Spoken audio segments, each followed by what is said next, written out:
소방서에 카메라 들어오는 거 별로 안 좋아해요. 뭐 찍혀나가면 막 상부에서 막 뭐라고 하고.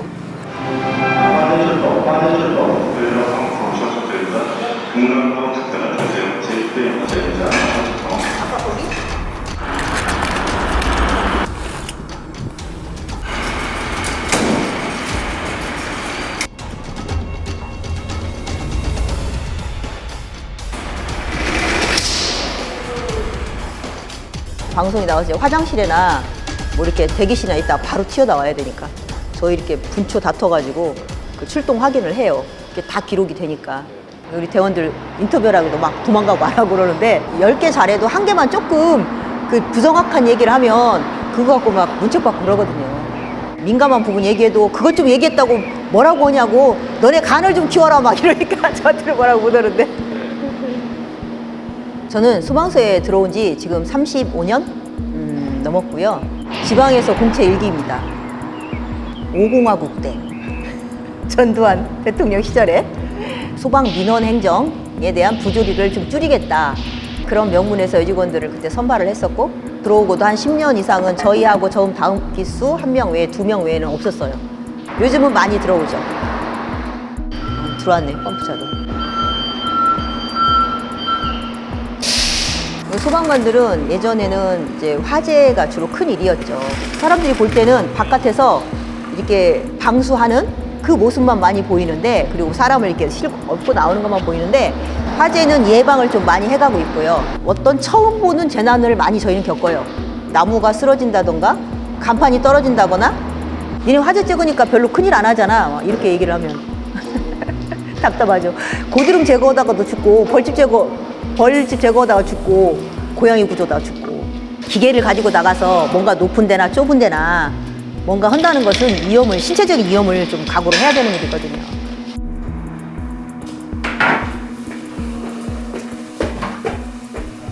이 근처가 유흥업소가 익산에 제일 많아요. 구급 업무 중에서 주치자가 많은 비중을 차지하고 있고, 행패 부리는 사람, 실갱이 하는 사람하고 갔다 오면 심장이 멈춘 사람을 이렇게 소생하는 그런 작업보다 더 많은 힘을 빼고 와요. 병원을 가자게도 안 가고, 경찰차 불러 집으로 가시겠냐, 모른다, 화를 낸다거나, 신분증도 없는 분도 있어요. 그 분을 근다고 길에 두고 올 수도 없어요. 가족 있냐, 없다, 전화 오면 아니다, 너 횡설수설하고, 이렇게 긴급하지 않은 일에 힘을 빼고, 또 그런 데서 만약에 저희가 소홀히 하고 온다거나 그러면 화내시고 민원 넣어요. 그러면 우리 조직에서 그런 건 딱 끊어주면 좋은데, 저희 보고 가서 사과를 하라는 둥, 알아서 좀 해결을 하라는 둥, 이제 그런 데서 실은 직원들이 사기가 많이 떨어질 때도 있어요. 몇 년 전까지도 저희 고드름 제거하다가 유리창을 깬다거나, 사다리 이렇게 걸치고 있다가 사다리가 떨어져서 차량이 파손된다면 저희 돈으로 물어줬어요. 지금은 보험회사에서 좀 보험 처리를 하고 그런 것들이 되는 거죠. 아직까지도 저희 소방공무원들은 일정 부분 제한해서 보험을 들게 해요. 돈을 좀 더 낸다거나. 그만큼 현장 활동 대원이 위험하다는 거죠. 그런데 왜 그런 걸 모를까요? 저희가 너무 얘기를 안 했던 것 같아요. 뭐 꾀부리는 것 같고, 우리만 힘들다고 막 죽는 소리 하는 것 같고, 그런 생각들이 많이 있어가지고 잘 얘기를 안 해요. 아까 거기? 아니. 이대로, 이제 물 채워갖고 나가야 돼요. 아무리 급해도 물이 없으면 무용지물이지. 저희 뒤에 차량 보면 저수위 경고등이라고, 물이 원래 3,000 차야 되거든요. 268밖에 없어요. 물을 다 쏟고 와서. 쉬어도 쉬는 게 아니고, 나가도 그게 끝이 아니에요. 이렇게 왔다가도 바로 뭐 현장에서 움직일 수 있고, 이제 가끔 이렇게 얘기해요. 소방서 직원들이 족구한다. 네 한가하구나. 맨날 족구하고 그러는데, 이 안에서 저 길 밖으로 나갈 수가 없어요. 늘 이 안에 있기 때문에 할 수 있는 건 이 안에서 움직이는 활동, 족구를 한다거나 뭐 탁구를 한다거나 헬스를 한다거나 계속 그걸 하면서 움직이거든요. 저희는 움직이다가 출동하는 게 제일 좋아요.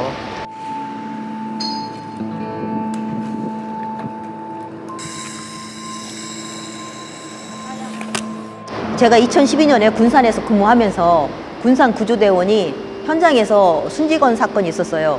물탱크에 인부가 들어가서 이제 못 나오니까 그 인부를 구하러 들어갔다가 질소가스에 질식해서 이 구조대원도 사망을 했는데, 그때 당시에도 구조대원들이 원래 4명이, 최소한 4명이 있어야 돼요. 그런데 인원이 뭐 차출돼 가고 교육 가고 이래 버리니까 신참 구조대원끼리 출동을 한 거죠. 인원도 적은 숫자로. 이게 뭐지? 이건 분명히 우리가 편하자고 인원이 더 많은 게 아니라 최소한의 인원이 필요한 건데, 근데 그 기준대로 저희가 운영된 적이 한 번도 없었어요. 지금도요. 펌프차에 4명 있고 물탱크차에 2명 있고 구급차에 3명 있고 해야 돼요. 그러면 넷, 둘, 셋 9명 있어야 돼요. 최소한 한 팀에. 근데 지금 한 팀에 7명씩 있습니다. 2명이 모자라요. 이 펌프차에 지금 4명이 필요한 건 1명이 기관에서 이렇게 다 조작해주고 2명이 2인 1조로 인명구조로 들어가고 1명이 뒤에서 어모를 해줘야 되거든요. 그게 불가능해요. 2명 출동해서 1명이 기관하고 1명이 호스 들고 들어갈 때가 있어요. 그러면 1명이 뭘 할 수 있겠습니까? 그 안에 들어가서 사람을 구하겠어요? 그 지금 타고 있는 건물을 불을 끌 수 있겠어요? 4명이 할 걸 2명이 조금 하고 밤새서 2명이 추가로 더 하고 이런 것이 아니에요. 저희는 화재를 진압하는 게 가능하고 불가능하고, 나아가서 인명구조를 하는 게, 사람을 살리는 게 가능하고 불가능하고, 그 경계인 거죠. 저희는 그것 때문에 사람도 못 살리고 죽는 거 봐야 되잖아요. 저희 직원도 죽고. 서울 같은 데는 이런 호스를 들고 직원들이 불을 꺼요. 한 3명 정도가 붙어서. 1명이 못 꺼요. 그러니까 서울은 이런 호스로 많은 물을 한 번에 끄면 빨리 끄는데, 지방은 인원이 없어서 이 호스를 어떻게 혼자 잡겠어요. 저희는 가늘은 걸 씁니다. 1.5인치. 그러니까 불을 빨리 못 끄지. 서울과 지방 격차 따라서 인명이 살고 죽을 수 있다는 게,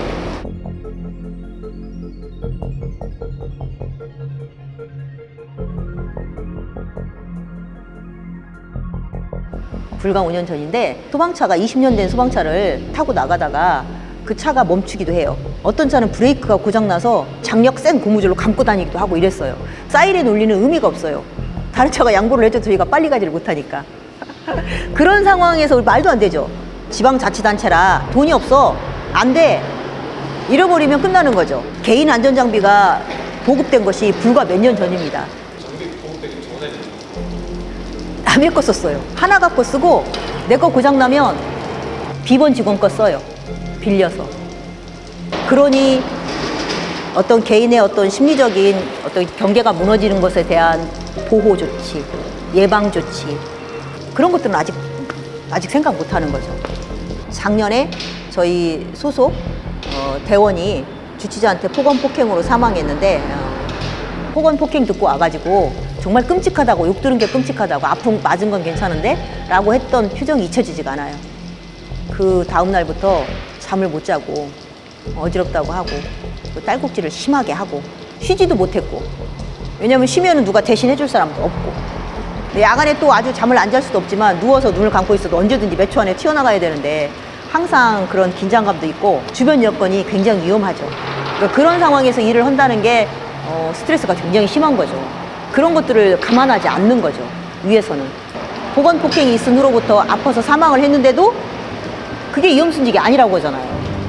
그냥 니네 환자 이송만 하면 되는 거 아니야? 이 사람이 원래 약했잖아 라고 얘기를 하니까 너무 억울한 거죠. 옆에서 그걸 본 사람은 가만히 있을 수가 없는 거예요. 저 건물이 100% 활활 불타 들어오면 죽을 것 같다. 그런 것만 아니면 저희는 위험을 감수하면서 들어가요. 근데 이런 식으로 니네가 100% 위험한 거 아니면 인정 못 하겠으면 우리도 그렇게 생각을 하죠. 우리가 100% 안전하지 않으면 왜 들어가? 누군가가 사회에 필요한 일은 해야 되겠지만 그러다 죽으면 정당한 보상은 해줘야 하잖아요. 그 얘기를 해도 해결이 안 나고 계속 생각하면 고통스럽죠. 의도적으로 생각을 안 하려고 그래요. 다치거나 그래도 큰 것이 아닌 것처럼 덮고 싶어 해요. 그러니까 생각을 좀 죽이고 사는 거죠. 막 여기서 떠들고 웃고 장난치고. 그래서 직원들이 그 얘기를 안 하더라고요. 처음에는 왜 그런 얘기들을 안 하지? 왜 안 해? 이 얘기를 진작에 좀 했어야지라고 얘기했는데 나중에 제가 잘못 생각했구나 라고 생각했어요. 2012년도에 우리 직원 죽었고 2014년도에 그것 때문에 1인 시위 했었고, 그러고 겪고 나서 우리 직원이 또 죽었는데 어떡하지? 라고만 하고 있을 수가 없었어요. 저게 남의 일이 아니더라고요. 나일 수도 있고 또 우리 후배가 또 죽을 수도 있고, 이 얘기는 누군가가 해야 한다면 결국 당사자들이 할 수밖에 없는 거죠. 당사자들이. 그렇게 죽어가는 동료들을 본 사람들이 가만히 있을 수가 없더라고요.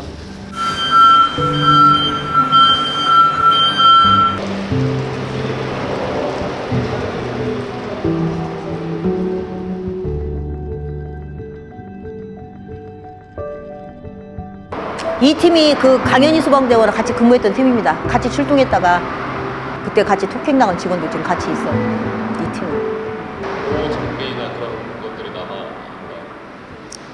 없고 강연희 소방경 물건만 하나 있어요. 뭐냐면 하트세이버 인증서. 기계상 심장이 멈춘 사람을 살리면 어떻게 보면 죽은 사람을 살린 거잖아요. 하트세이버라는 인증서를 줍니다. 근데 이제 사망하기 전에 이렇게 사람을 살려갖고 야, 너 하트세이버 3번째야? 막 우리가 이렇게 얘기하고 그랬는데 이제 사망하고 나서 인증서가 나왔죠. 나머지는 다 이제 유족한테 이제 돌려줬죠. 남편분도 소방관이신데 저한테 보냈고 현충원 안장까지 해야 저희로서는 뭔가 그 사람을 보낸 거 강연희를 보낸 거라는 생각이 들어요. 보내는 거라고. 아직까지는 보내지 못했다는 생각이 들어요. 3월 19일 화요일 야간 구조조건 접수하겠습니다. 방금 출시! 출시!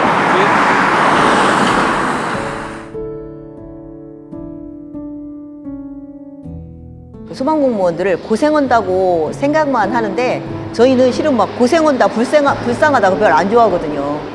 고생하고 불쌍하고 그렇게 보이고 싶지 않고 애쓰고 힘들게 일하지만 저희 업무에도 자긍심도 갖고 있고 업무를 잘할 수 있도록 시스템도 좀 바뀌고 지원해 줬으면 좋겠다. 우리가 이 일을 더 잘할 수 있도록 이게 우리가 원하는 거지 어떤 뭐 호의나 뭐 동정에 기대는 거 별로 안 좋아하거든요. 잘 감시해서 못하는 건 좀 질책을 하고 왜 못하는지 알아봐서 잘 알 수 있게 좀 응원도 하고 지원도 하고 그랬으면 좋겠어요.